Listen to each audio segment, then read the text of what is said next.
네, 종목 모니터 이어가겠습니다. 오늘장 특징 종목들 다시 한번 꼼꼼하게 살펴보도록 할게요. 자, 오늘 이 시간에는 동양종금증권 가산디지털지점의 최민규 과장 전화로 연결합니다. 과장님 안녕하십니까? 네, 안녕하세요. 네.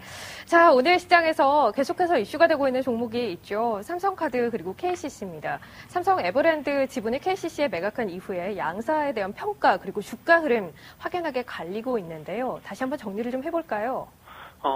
일단은 삼성카드가 보유한 에버랜드 지분을 이제 금산법 때문에 내년 4월까지 무조건 팔아야 됩니다. 매도를 해야 되는데, 그 중에서 약 한 17% 정도를 주상 182만원의 KCC에 매각을 현재 결정을 한 상태고 발표를 했고요. 매각 대금 약 한 7,739억 원 정도 될 것 같고, 그리고 이제 나머지는 이제 한 3.64% 정도 나머지 지분 내년 4월까지 이제 아마 추가 다른 투자자에게 매도를 할 걸로 예상을 하고 있습니다.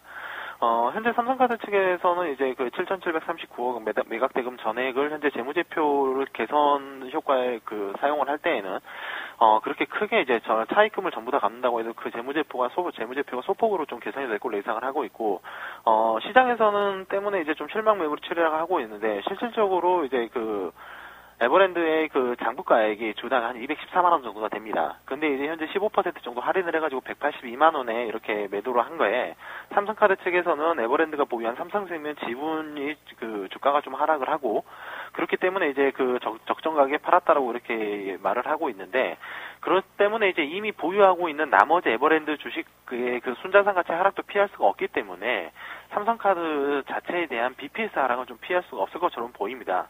때문에 현재 기관과 외국인의 매도가 현재는 매도 물량이 출회가 되고 있고, 그리고 이제 추후에 이제 남은 이제 에버랜드 지분도 매각을 할 때 예상했던 현금 유입의 15%가 감소를 할 거므로 이제 내년까지 주가는 좀 4월 때까지는 매각될 때까지 진통을 좀 겪을 것이라 생각을 하고 있고, 반대로 이제 KCC는 잘 됐죠. 이제 장부가 대비해서도 이제 프리미엄이 아니라 약 15% 정도 할인을 했기 때문에 결과적으로 KCC는 이번에 만도 지분을 팔아서 에버랜드 지분을 매수한 것이고, 그리고 이제 물론 만도 지분이 이제 배당 측면은 좀 더 유리한 점이 있지만은 삼성이라는 신 매출적으로 확보를 했고, 그리고 이제 도료 사업 등에서 이제 삼성과 이제 시너지 효과를 기대할 수가 있기 때문에 KCC는 현재는 시장에서 조금 더 이제 삼성카드보다 긍정적인 반응을 보이면서 현재는 한 5% 정도 이상 상승을 보여주고 있습니다. 자, 그러면 KCC 같은 경우는 신규 진입도 가능한 정도의 이슈다라고 평가하십니까? 현금을 마련해 놨다는 그 자체 이슈만으로도 주가가 상승을 했었는데, 이제 그러한 부분을 오히려 에버랜드 지분을 시장에서 예상하는 것보다 싸게 구입을 했고, 그에 따라서 삼성과의 새로운 매출처가 또 생길 수가 있기 때문에, 그러한 점들로 봤을 때, 지금 주가 상황에서 추가적으로 좀 더 상승 가능하다. 하지만 시장 상황이 좋지가 않기 때문에, 추가로 이제 주식을 사실 분들 조금 더 이제 긴 안목을 보고 사시는 게 낫겠다라고 말씀을 드리고 싶습니다. 네, 알겠습니다. 두 번째 특징주도 살펴볼 텐데요. 농심입니다. 농심이 현재 시각에도 4% 이상 급락을 하고 있습니다. 악재가 있어요. 그렇죠. 농심은 이제 이번에 아침에 이제 소식이 나온 게 제주도 이제 개발공사에서 제주 산다수 이쪽에 유통기한을 좀 해지한 것으로 현재는 좀 알려져 있습니다. 일방적으로 제주 개발공사에서 해지 통보를 했다고 좀 알고 있고, 이에 따라서 이제 거래소에서는 지금 조회 공시를 현재는 요청하는 상태고, 오늘 이제 6시 이전에는 무조건 그에 관련된 이제 결론이 좀 나올 걸로 예상을 하고 있습니다. 농심은 이미 삼다수에 대한 제주도 외에서 이제 판매권을 현재는 보유를 하고 있고, 2007년부터 판매를 시작을 했고요. 그리고 이제 1년마다 이제 계약이 갱신되도록 현재는 갱신되도록 하는 내용으로 담고 있기 때문에, 사실상은 제주도 외에서 농심이 삼다수 판매에 대한 독점권을 가지고 있다고 생각하시면 될 것 같습니다. 올해 삼다수 관련 매출액이 약 한 2천억 정도가 되고요. 그리고 이제 지난해 농심 매출액이 약 한 1.9조 정도. 그렇기 때문에 약 한 매출의 10%를 삼다수가 뛰어넘는 비중을 현재 차지하고 있기 때문에, 당연히 농심의 매출에는 큰 영향을 좀 있을 수밖에 없다고 생각을 하고 있고요. 안 그래도 현재 하얀국물 라면, 꼬꼬면이라든가 이런 대표되는 하얀국물 라면 때는 신라면 MS가 계속 떨어지고 있고, 그리고 이제 농심도 이제 하얀국물 라면 개발에 힘쓰고 있지만 조금 늦은 감이 있고요. 시장 상황 전반적으로 업황도 이제 굉장히 좀 부정적인 데다가 현재 단기적인 악재까지 출현을 했기 때문에 주가는 좀 추가적으로 하락을 할 수 있다라고 좀 말씀을 드리고 싶고요. 만약에 이제 그 극적으로 그 제주도 측과 이제 그 계약 유지 타협이 이루어진다고 할지라도 단기 반응은 가능하겠지만 역시 구조적으로 시장에서 그 점유율 MS가 하락하고 있는 부분 때문에 주가의 상승을 발목을 잡을 것이다. 그래서 만약에 타협이 이루어져서 단기적인 반등이 일어난다 해도 말 그대로 단기적에 그칠 것이다라고 말씀을 드리겠습니다. 자, 그렇다면 현재 들고 계신 분들 입장에서는 일단 좀 지켜봐야 합니까? 아니면 지금이라도 뭐 손해를 보더라도 덜어내는 것이 맞는 겁니까? 일단은 조금 더 한번 지켜보시고요. 농심이라는 네. 주가가 그렇게 굉장히 크게 급락하는 주가는 아니기 때문에 네. 3개월 정도의 시간 여유가 있으므로 그 계약을 지속적으로 또 연장을 할 수 있는지 여부를 한번 더 지켜보시고 그 다음에 매도를 하시는 게 바람직해 보입니다. 네, 알겠습니다. 세 번째 특징주 살펴볼 텐데요. GS 리테일의 공모가가 결정이 됐습니다. 이후에 LG 상사에 대해서 관심이 좀 있는 분위기죠. LG 상사와 이 GS 리테일의 기업 공개 어떤 연관이 있습니까? LG 상사와 GS 리테일은 좀 동전의 양면과 같은 좀 그런 관계다라고 저는 생각을 해볼 수가 있는데요. 공모가가 19,500원으로 결정이 되는데 LG 상사 측면에서는 무조건 높게 가려고, 그 다음에 GS 리테일 측면에서는 공모가를 낮게 이렇게 가져가려고 그렇게 현재 하고 있습니다.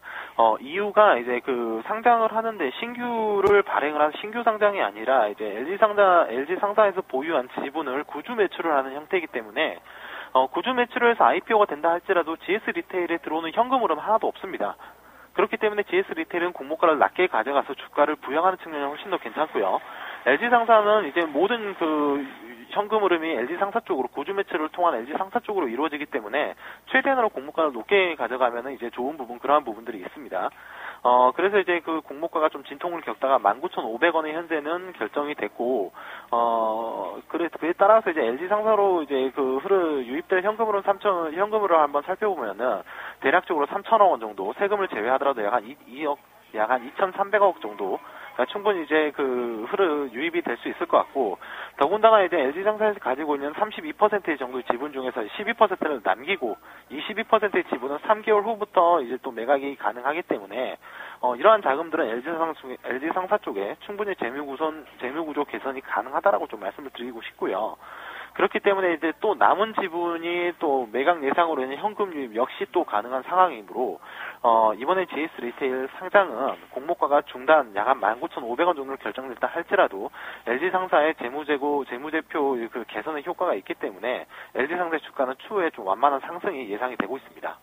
자, 마지막 종목은 유니슨입니다. 오늘 상한가까지 올랐는데요. 현재 상한가가 좀 풀리려는 흐름이 나타나고 있어요. 오늘 일단 이렇게 주가를 급등으로 이끌었던 이유 있었죠? 그 출자 전환입니다. 채권 단위 590억 정도 출자 전환을 결정을 했고요.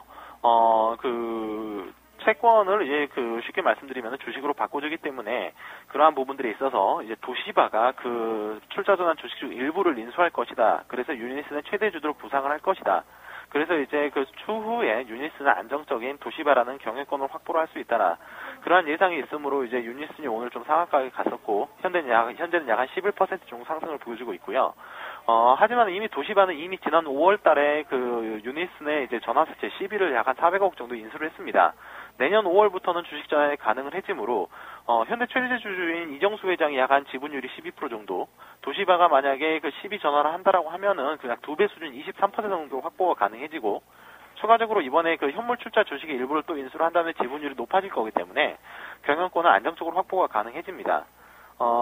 도시바 측에서는 물론 풍력 산업의 전망이 밝지는 않지만은 이미 유니스는 이번에 만성 적자 부분이었던 단조 사업을 회사 포트폴리오에서 털어냈고요. 그리고 이제 도시바 국제 영업망을 이용을 하고 유니슨의 기술력이 합쳐진다라고 하면은 충분히 시너지 효과를 낼 수 있을 거라고 예상을 하고 있기 때문에 물론 유니슨이 이제 굉장히 크게 적자를 입었고 그 다음에 그 상패까지도 생각을 했었던 종목이기 때문에 단기적으로는 확실히 확담을 못 해드리지만 장기적으로 봤을 때 회사 자체는 굉장히 좋아질 걸로 예상을 하고 있습니다. 그리고 이제 경영권도 이제 도시바라는 굉장히 안정적으로 이렇게 갈 수가 있기 때문에 오늘 금일 단기 모멘텀에 만족하시기보다는 만약에 그 금일 급등이 일어났으므로 조정이 나온다라고 하면은 조정 시에 매수하셔서 장기 투자자 관점에서는 굉장히 긍정적인 주식이다라고 말씀을 드릴 수가 있습니다. 일단 좀 되돌림을 준다면 매수해보자. 장기적인 관점에서. 알겠습니다. 자, 오늘 종목 모니터 이 시간은 동양종금증권 가산디지털지점의 최민규 과장과 함께했습니다. 과장님 고맙습니다. 네, 감사합니다.